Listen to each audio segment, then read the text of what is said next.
আসসালামু আলাইকুম রহমতুল্লাহি ওয়া বারাকাতুহু।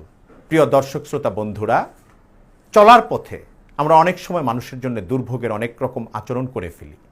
আমরা টেরও পাই না যে আমি খুব স্বাচ্ছন্দ্যের সঙ্গে পথ পাড়ি দিচ্ছি, কিন্তু আমার একটা অসতর্ক আচরণের কারণে, একটা খামখেয়ালিমূলক আচরণের কারণে অন্য আরেকজন অথবা আরও কয়েকজনের বড় রকমের সংকট তৈরি হয়েছে চলার পথে। এর একটি ছোট্ট উদাহরণ আজকে বলি।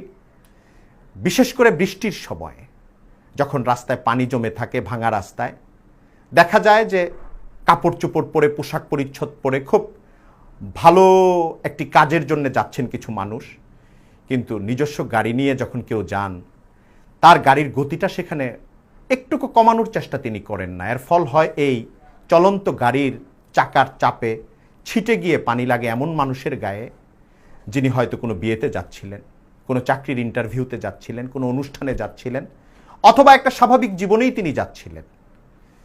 আমার নিজস্ব পরিবহনে চলার এই স্বাধীনতা আমি এমনভাবে ব্যবহার করলাম, প্রয়োগ করলাম যে আরেকজন মানুষের পথ চলাই বন্ধ হয়ে গেল।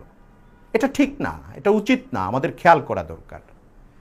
আমরা যেন আমাদের পথ চলার এইটুকু অসতর্কতার কারণে অন্যের কষ্টের কারণ না হই, আরেকজন মানুষের যাত্রা ভঙ্গ না করি, আরেকজন মানুষের পথ চলাটাকে রুদ্ধ করে না দেই, তার প্রোগ্রামটা নষ্ট না করে ফেলি। আমাদের সতর্ক হওয়া দরকার, একটু তো গতিটা কমানো, আর তো কিছু না। আল্লাহ আমাদের তৌফিক দান করুন। ওয়া আখিরু দাওয়ানা আনিল হামদুলিল্লাহি রাব্বিল আলামিন।